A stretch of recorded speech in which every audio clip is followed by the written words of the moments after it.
This is Mark Bell from SuperTraining.tv, Super Training Gym, the strongest gym in the West.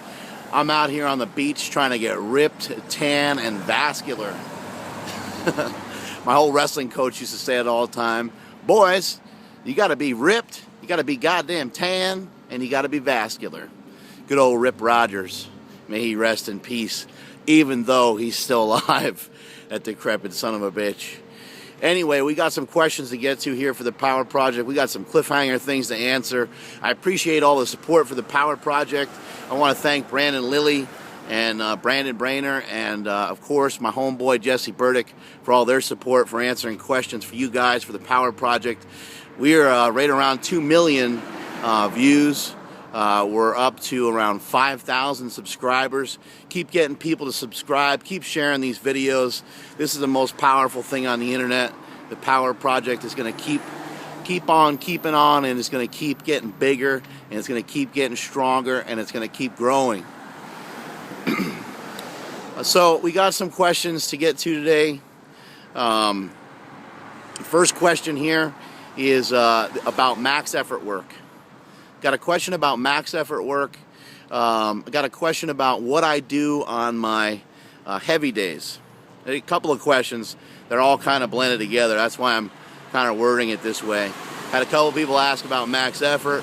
Had a couple people ask what I do when I train heavy. So let's clear some things up.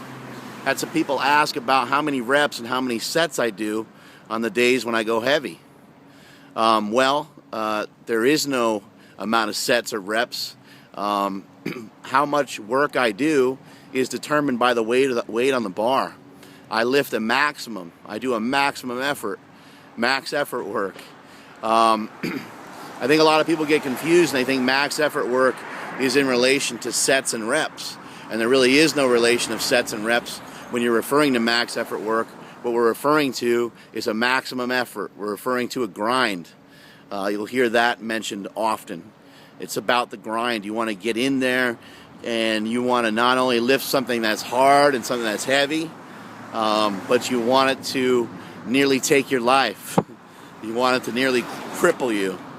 Now, if you're a newer person and you have form issues and stuff, you got some things to work on before you can get involved in this game. You're going to want to stick to triples and sets of 5 and things like that, and try to make sure that your form's not breaking down too much. So those of you that are newer out there, don't really worry about maximum effort work. Don't really worry about PRs yet. In fact, I would even say you could do 5s to 5 with the same weight for probably about a year and make some great progress and make some great gains once you tried your singles. Because for you guys, you're going to have to learn the coordination and you're going to have the proper mechanics just to even be squatting, deadlifting, and bench pressing properly. And then also on top of that, when you're not doing those things properly, you're not even getting into the proper muscles. You're not even getting into the right muscles to get stronger in those areas. But anyway, when I go heavy, it's max effort work. And it's basically I'm only counting about 1 to 3 sets, and it's normally for 1 rep. Anything that's not for 1 rep is not really max effort work. It's something else. When you do sets of 3 or sets of 5, you can certainly do that in place of your max effort work. But in my opinion, max effort work, as it's stated by Louis Simmons, is done for singles. And again, it's a fight to the death. You should hit that rep and just be like, holy shit, I can't do anything more. And you're kind of seeing stars and your face turns purplish grayish and you look like you're going to die. That's how you know you hit a max effort. Now, if you have a coach and you have training partners and stuff like that, then they can really help you and they can assist you in determining whether you should go up any further, and they can push you to that next level. Those of you out there that are, newer, you're going to have to make smaller jumps as you get into your max effort work. Those of you that are more advanced can make bigger jumps. It's very common at super training with some of the guys that are stronger, some of the guys that are handling more than 700 pounds in a squat. They'll typically jump 50 pounds per set, sometimes 90 pounds per set, until they get to something relatively heavy. and then they'll make 20 to 30 pound jumps from there.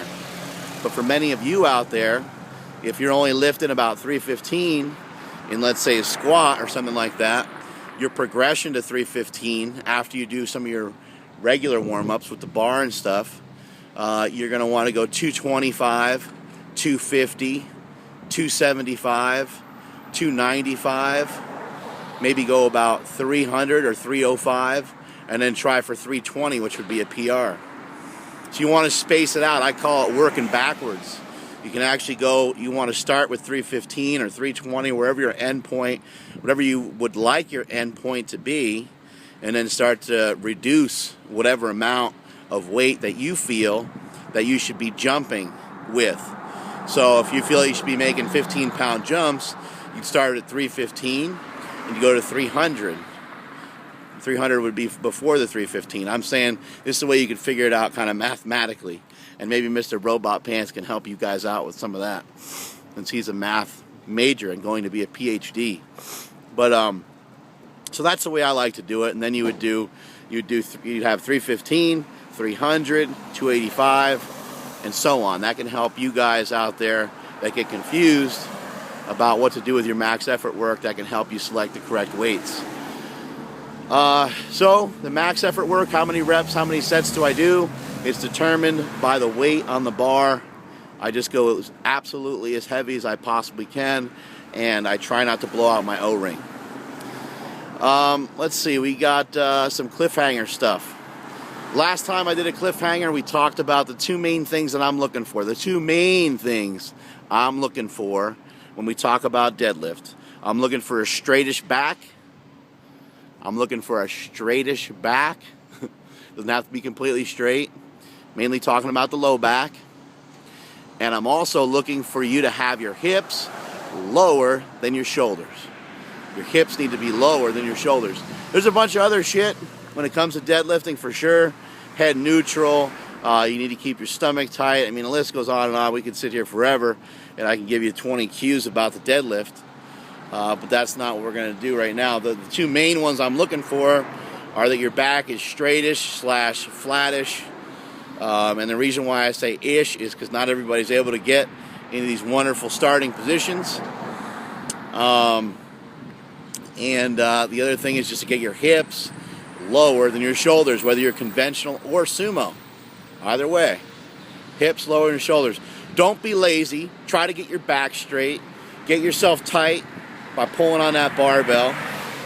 Pull the slack out of the bar. Pull the slack out of the bar.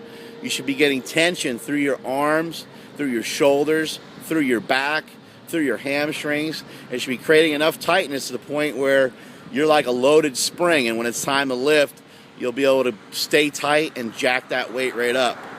Remember, the deadlift, you're trying to really push against the floor. It's a push against the floor.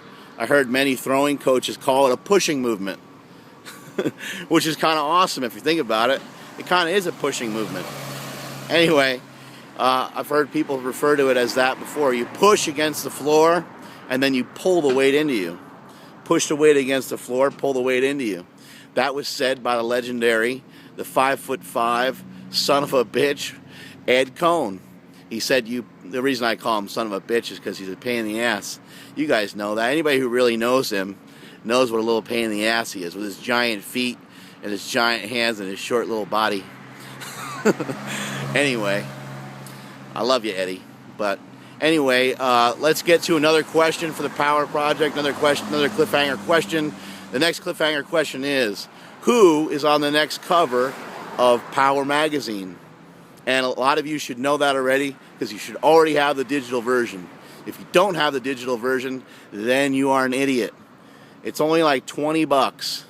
Go on thepowermagazine.com, thepowermagazine.com. Go subscribe. You'll get the issues early every single time. You'll have back issues all the time that you could always refer to, rather than have them clogging up your bathroom. I recommend you get both, because there's nothing better than having it printed. But the digital copy has some advantages. We're going to start to put more and more links in there, so you guys can actually see what the lifter looks like when they do their lifts, so you can You can look it up on YouTube just by a simple click of the button. And that is it for the Power Project. That is it from supertraining.tv, and I am out of here. Later.